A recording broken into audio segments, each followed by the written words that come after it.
Assalamu alaikum. Welcome to the very first edition of Wake Up Project Radio. It's associated with the Wake Up Project. You can find that at WakeUpProject.com. This is a pre-recorded show. Hopefully, inshallah, in the future we can evolve into truly interactive radio programming with you. My name is Susan. I'll be co-hosting this show with Sister Nemra. Assalamu alaikum, everyone. And I know I speak for both of us when I say that we are both very humbly honored to be a part of this very first radio broadcasting event. So it only seemed appropriate that we should kick off this very first radio program with an interview with Brother Achernahr, which most of you know is co-creator of the very famous Arrivals series, which essentially swept the globe unawares, just gained incredible notoriety from people of all faiths and even atheists alike. It brought people all together for a truly riveting perspective on, let's call it the global conspiracy. It's specifically an Islamic perspective, but like I said, it's pulled people from all faiths and even atheists together because it is truly riveting and truly provocative. So we've got Brother Achernahr with us. Let's just go ahead and introduce him. So, Brother Achernahr, are you there? Assalamu alaikum, I'm here.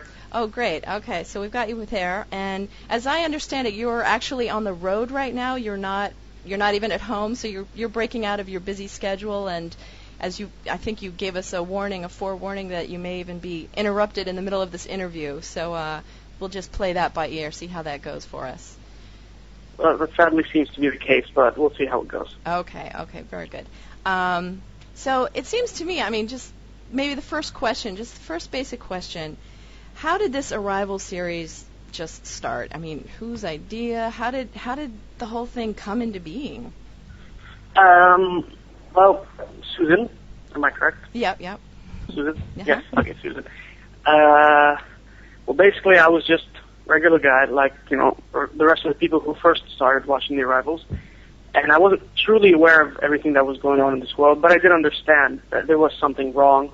We all had Muslims around the world already have like a built-in radar, watching the news or whatnot. It's not quite what it seems like. Like Sheikh Imran Hussain says, appearance and reality are not quite the same thing. So I was always susceptible to this type of information. And I never quite started to get into it until a good old friend of mine, who's known on YouTube as Freedom to You, had contacted me and told me to start watching some of these videos by Alex Jones, by David Icke. And, one thing led to another. You know how the internet works. You watch a video, you got the related videos tab on the side, you got the comments, you got people advertising their stuff, and you get sucked into this whole web. Yep. And at first it was actually quite confusing because there's so many different people trying to do different things, and a lot of times the information was conflicting. At the same time, coming from a Muslim background, it was a bit shaking, to say the least, because, all these people were coming out with a theory that, like, the Illuminati control religion. Now, all the theories regarding the Illuminati were very, pretty much 100% head-on, except for this theory. Yep. But this theory started to shake the idea a bit because they were so right with everything else. And I was wondering, there has to be a different, case about this. Isn't there anyone out there doing something that's taking this from a more religious perspective? And coincidentally enough, somehow, by switching from page to page, I got on a channel called Hashim's Films. And he had done a series called The Antichrist Dajjal. Now, when I came upon that page, he was on episode 3 of what eventually became a 483-episode series. So had I checked that page a week later, it would have been 50 episodes, and I might have just ignored it, thinking, you know what, this is too much to start getting into. But, subhanAllah, it just came on time. And to say the least, that was the most riveting series I've ever seen. I still consider it a lot better than The Arrivals. And I know Abdullah Hashim is listening, and he's probably rolling his eyes now, but that's true.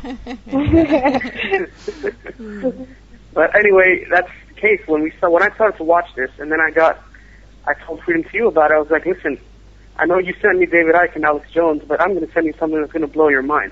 And I did, and he couldn't even believe it. And then Noriega got in on it, who was another old friend of mine. And we started to watch the series, and then we saw his page get taken down once, then twice, and 3 times, and 4 times. And of course, every time the page got taken down, there would be less subscribers with every initial time because people would lose them along the way. And so that's when we started to panic. We're like, you know what, guys, all this information is being lost.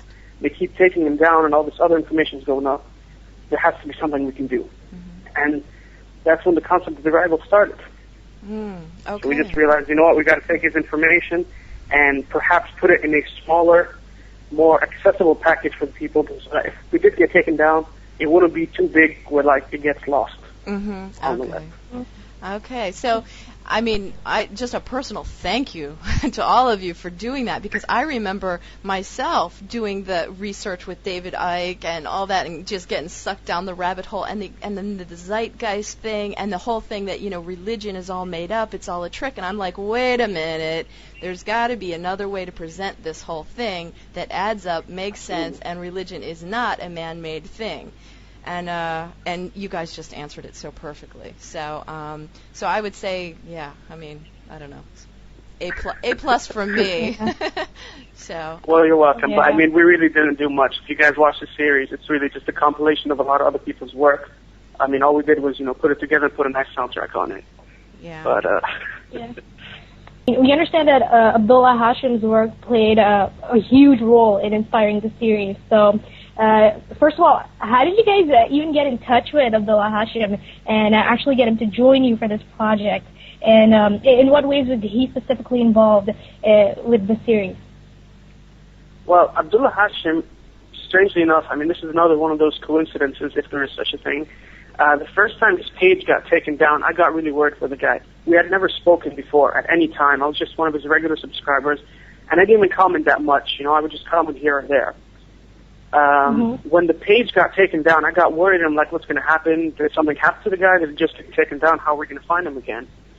And I happened to be online the very moment he sends me an email, just out of nowhere, saying, page is down, this is the new channel.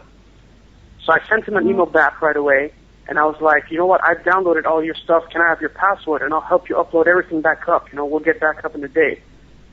And he was like, sure, why not? So he sent me back his password, and we started to upload videos together over the next day or two. And, you know, within a day, all the 90 videos that were down were up. And because of that, I guess he saw that, like, I could be trusted with a password or something. He realized that I didn't do anything malicious or not. One thing led to another. We got to speak on MSN, and eventually he moved out to the Middle East, where I live, and we got to meet, and we became, you know, excellent friends. One of the most valuable friends I have, actually. Wow, that's awesome. So also, how long did this whole project take to complete? And did it even help finance your work? I mean, you don't need to name any names or anything. I was just wondering how you were able to finance all the travel and everything for the film footage. Well, when it came to, because the initial idea wasn't to make a series called The Arrivals. The initial idea was to make a film called The Awakening. And what had happened was that in my line of business on, you know, in the real world, away from the internet, I get sent a lot on travel from my company. And wherever I was going, I keep seeing all these Illuminati symbols or these ancient structures that belong to ancient schools, which the knowledge has been, you know, passed on by the Illuminati.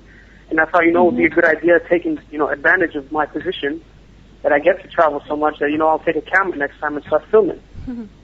And I figured out a way within like a 3-4 month period to cover so many locations, 2 of which were between Lebanon and Egypt, at which point that's where I got Abdullah Hashim and Priyam Noriega to join me on that little trip. The film itself never got made, but a lot of the footage is being put into different projects that we're doing.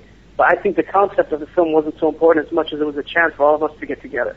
Because it was on that trip where the concept of The Arrivals came up. And that was like all 4 of us sitting together and we're like, you know what, we're going to do this. Okay. So, well, now I don't think we even need to elaborate any further on the worldwide stir that your videos have caused and the number of lives that they've changed and impacted. But I just want to ask you, how has your life changed since The Arrivals? I mean, we know that you and Noriega caught a lot of flack for this series, including death threats even, which is just crazy. So how has it all affected you, and how have you personally managed to deal with all that? Well, you know, honestly, I'm pretty sure I think I went through the same thing that a lot of the people watching did, because making The Arrivals was just as much a learning experience for me as it was for the people who were watching, because we were making it as we were going along. We had a very rough copy of how it was going to turn out, but as we were going along, we were doing extra research and releasing it. So we were all pretty, stricken with the information ourselves. It's obviously affected the personal life.